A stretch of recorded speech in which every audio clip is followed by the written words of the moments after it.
नमस्कार, मी अशोक मुरुमकर. काय सांगतामध्ये आपलं स्वागत.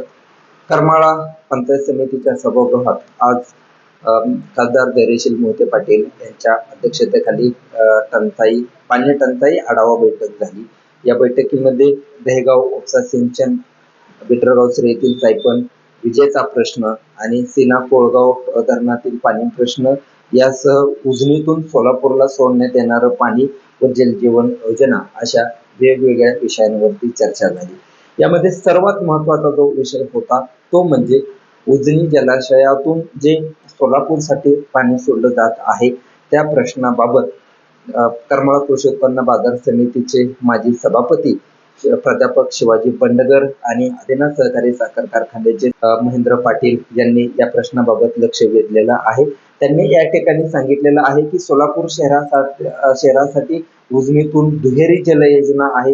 या जल योजनेतून त्यांना पाणी सोडण्यात यावं, त्याचं जे काय काम आहे ते लवकर पूर्ण करावं. यातून पाण्याचा अपव्यय होणार नाही. औंध बंधाऱ्यातून जे पाणी सोडलं जातं त्यामुळे खूप मोठ्या प्रमाणात पाणी वायाला जातं आणि त्यामुळं आमच्या स्वतःच्या जमिनी जाऊन आमच्यावरती अन्याय होत आहे. हा अन्याय थांबवण्यात यावा अशी मागणी त्यांनी यावेळी केलेली आहे. जलजीवन योजनेच्या कामाबाबत राष्ट्रवादीचे संतोष वारे यांनी लक्ष वेधण्याचा प्रयत्न केला. याशिवाय रावगावचे संदीप शेळके यांनी देखील या ठिकाणी पाणी प्रश्नावरती लक्ष वेधलं. कामोनीचे सचिन नलोडे यांनी देखील पाणी प्रश्नाबाबत जलजीवनचे प्रश्न मांडलेले आहेत. याशिवाय विजेचा जो प्रश्न होता, विजेच्या प्रश्नाबाबत मात्र या ठिकाणी खूप मोठ्या प्रमाणात लोकांच्या तक्रारी आलेल्या आहेत. या म्हणजे संध्याकाळी एकतर लाईट मिळत नाही, दिवसा जी वीज मिळते ती देखील पुरेशा दाबाने वीज मिळत नाही. याबाबत खासदार धैर्यशील मोहिते पाटील आणि अधिकारी यांच्यात काही वेळ एकमेकांमध्ये धारेवर धरण्याचा देखील प्रकार झालेला आहे. पत्रकार शंभूराजे परतडे यांनी अर्जुन नगर फाट्यावर ज्या काही बेकायदा डीपी उभारण्यात आले आहेत असा त्यांनी आरोप या ठिकाणी केलेला आहे.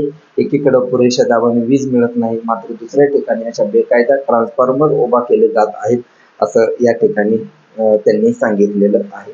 विजेचा प्रश्न हा करमाळा तालुक्यात अतिशय गंभीर होत असल्याचं या ठिकाणी निदर्शनास आणून देण्यात आलेलं आहे. याशिवाय दहेगाव उपसा सिंचन योजना जी आहे या योजनेबाबत देखील पंचायत समितीचे सदस्य भारत अवथाडे यांनी विस्तारितपणे या ठिकाणी मुद्दे मांडलेले आहेत.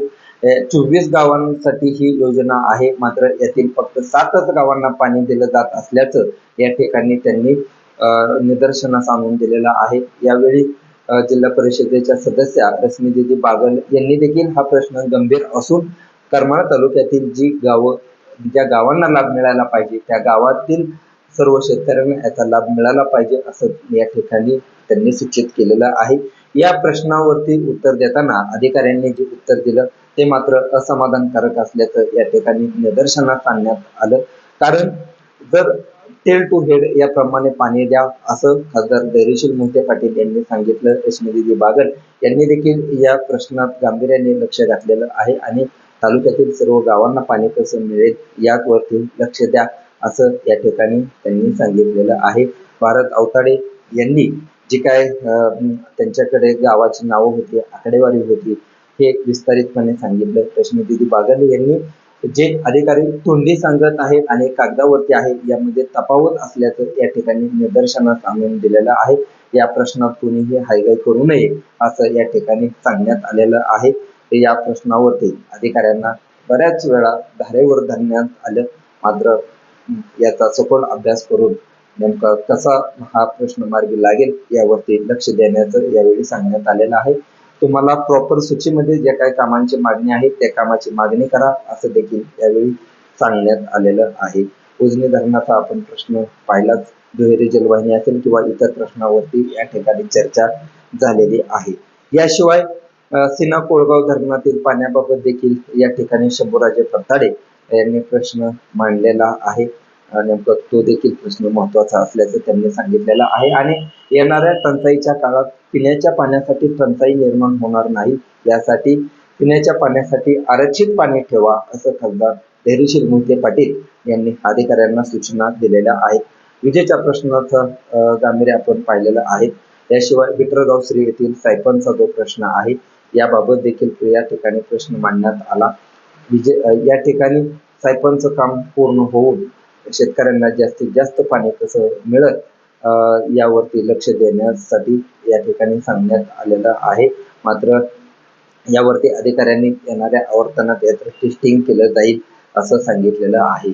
जलजीवन योजनेच्या बाबत देखील खासदार धैर्यशील मोहिते पाटील यांनी खूप महत्त्वाच्या सूचना दिलेल्या आहेत. जलजीवन योजनेचा दुसरा टप्पा लवकरच होईल. त्यामध्ये सर्व गावं, वाड्या-वस्त्या, हर घर जल योजना कशी राबवली जाईल यावरती लक्ष केंद्रित करण्याच्या सूचना त्यांनी दिलेल्या आहेत. याशिवाय इतर ज्या काही गोष्टींवरती इथे चर्चा झालेली आहे. मात्र पाणी प्रश्न हा गंभीर असून यामध्ये राजकारण न करता पाणी प्रश्न कसा मार्गी लागेल यावरती लक्ष देण्याचं आवाहन या ठिकाणी करण्यात आलेलं आहे. काँग्रेसचे तालुकाध्यक्ष प्रतापराव जगताप हे देखील या बैठकीला उपस्थित होते. याशिवाय अधिकारी, पदाधिकारी, वेगवेगळ्या गावातून सरपंच, याशिवाय ग्रामसेवक इथे उपस्थित होते. या बैठकीत करमाळा पंचायत समितीचे प्रभारी गट विकास अधिकारी किरण सूर्यवंशी, तहसीलदार शिल्पा ठोकडे, पंचायत समितीचे सभापती पूजा ढेरे, उपसभापती ॲडव्होकेट अजित विघ्ने, भारत अवताडे, देवानंद बागल, याशिवाय महेंद्र पाटील, चंद्रकांत सरडे, संतोष वारे, सचिन नलवडे, अमरजित सावंके आदी उपस्थित होते. याशिवाय करमाळा शहरातील पाणी टंचाईबाबत देखील मुख्याधिकारी सचिन तपसे यांनी त्यांचे प्रश्न त्या ठिकाणी मांडलेले आहेत. पाणी प्रश्न हा मार्गी लागला पाहिजे असं यावेळी सांगण्यात आलेलं आहे. या बैठकीबाबत नेमकं तुम्हाला काय वाटतं आम्हाला कमेंट बॉक्समध्ये सांगा. धन्यवाद.